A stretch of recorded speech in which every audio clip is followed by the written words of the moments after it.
yaka 3 days ebesinayo abayazi ngasesikoleni bantwana ukukhanya sekufikile kune mvuselelo ka 3 days but uba bishop wamemeza isikhathi eside ngaleso sikhathi ngikhumbula ukuthi ngangime emuva ngaze ngayothatha insilane ngalesikhathi ememeza uba bishop laba khona icrew nje ayihleli eside bakuthatha njengeshaya ngoba baze babangumsindo kwaba ne chaos okukhombisana ukuthi baphikisana nalokho kushiwo uba bishop ngaze nga-end up ngithatha insilane abanye bethula abanye baphuma ngegate waphinda futhi uba bishop usuthulile umsindo wamemeza wadlula futhi lokho ebekade kukhuluma wakhuluma waphinda wabuya back futhi ngikhumbula kahle ukuthi ngayinothisa lento wamemeza isikhathi eside kwangasabela muntu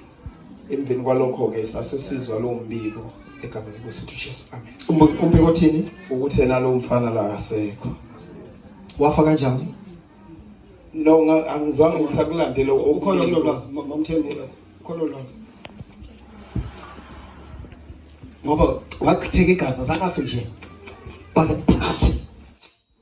hallelujah umfana okuthiwa ubejwaye njalo ebusuku mayelana kube nento emkhinyayo ilwe naye ngalelo la ngubaba ebiza ukuthi kunomfana la wayekhona umfana wangeza ukuzokhulelela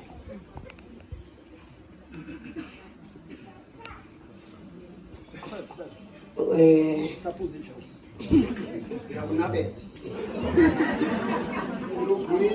Sanjabula baba. Wajabula? Jabula Jesu.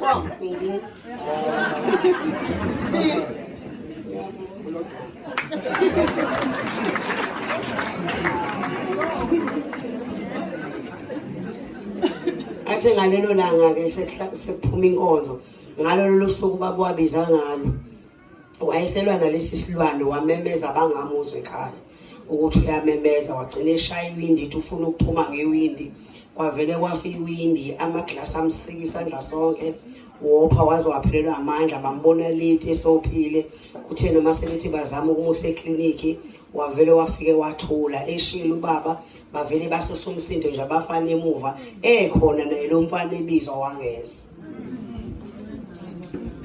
I made a strong call. Ngabiza ngamandla. Very strong call. Ngabiza ngamandla. And as I was standing there, I could see the blood. Ngisamile ngangilibona igazi. The Lord opened my eyes. uNkulunkulu wangivula amehlo. Because the thing that God shows me, but some of them I don't even say them. Kunezinto uNkulunkulu angitshengisa zona kodwa ezinye angizisho. Just keep quiet and look. Ngiyathula ngibuke. But that one God pressed me. Kodwa lokhuyana uNkulunkulu wangicindezela. God to say this. Wathi angikusho. Otherwise there's death coming. Kungenjalo kunokufa okuzayo. Understand was cut and the blood was like a slaughtered cow.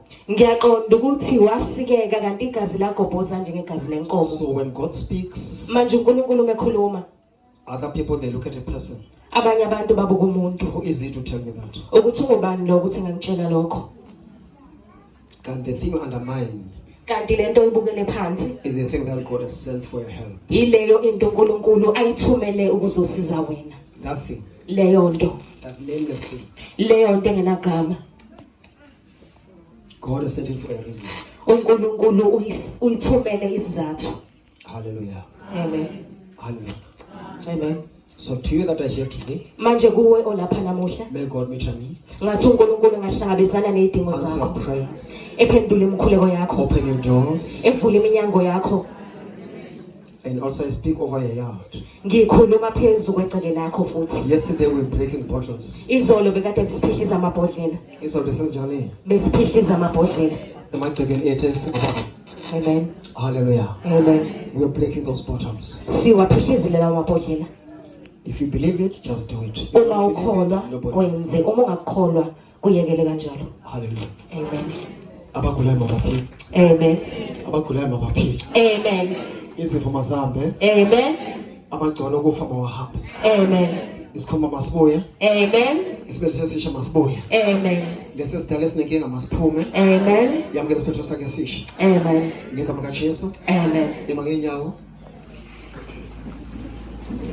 esibelethweni That sowesifazane is where the hands of God are. ila isandla sikaNkulunkulu sikhona That is where man is formed. ila umuntu odalwa khona And man is made by God's hands. kanti umuntu wenziwa isandla So sikaNkulunkulu that's why the enemy is fighting. yingakho isitha silwa He wants to and then to build things within the womb. ufuna ukwakha izinto esibelethweni That's why you're going through this. yingakho udlula kulokho He's fighting your womb not because he hates you. ulwa nesibeletho sakho hayi ngabe kuzonda He hates what's going to come out of the womb. uzonda lento ezovela esibelethweni Because out of your womb there can come a king. ngoba esibelethweni sakho kungavela inkosi There can come a giant. A giant. kungaqhamuka umntwana A very powerful person umuntu onamandla out of your womb. esuka So esibelethweni sakho it's not fighting you. manje usathandakala But unawe it's fighting what he can see. kodwa ulwa nalento That ayibonayo is yet to come that you don't see. esezayo wena That's why ongakayiboni I've got a womb problem. yingakho unenkinga yesibeletho He hates it. uyakuzonda If it was of the devil, ukube bekuya he ngosathane wouldn't be having a womb. abantu besifazane bengeke bebe neyibeletho Because out of the womb, ngoba esibelethweni Jesus came out. uJesu waphuma khona And the day Jesus was inserted in a womb, kanti ngosuku uJesu wabekwa ngalo that is esibelethweni the day the devil hated a woman. yila usathana wazonda khona He said, wesifazane if God can put himself in the womb, wathi uma uNkulunkulu ekwazi ukuyifaka esibelethweni the devil also can put his things in the womb. manje naye usathane ngakwazi ukufaka izinto It's a esibelethweni clash. kunguqubuzana What is going to sound? isibeletho sami Sivela kuJehova. sivela kuJehova Konke ukungcola konke ukungcola okulesibeletho isibeletho uphume. aphume Hayibo. Yebo mama kuyakhulunywa nje. Yaphuma phuma tshela tshela. kokungcola kulesi sibeletho kokungcola kulesi sibeletho kokungcola kulesi sibeletho kokungcola kulesi sibeletho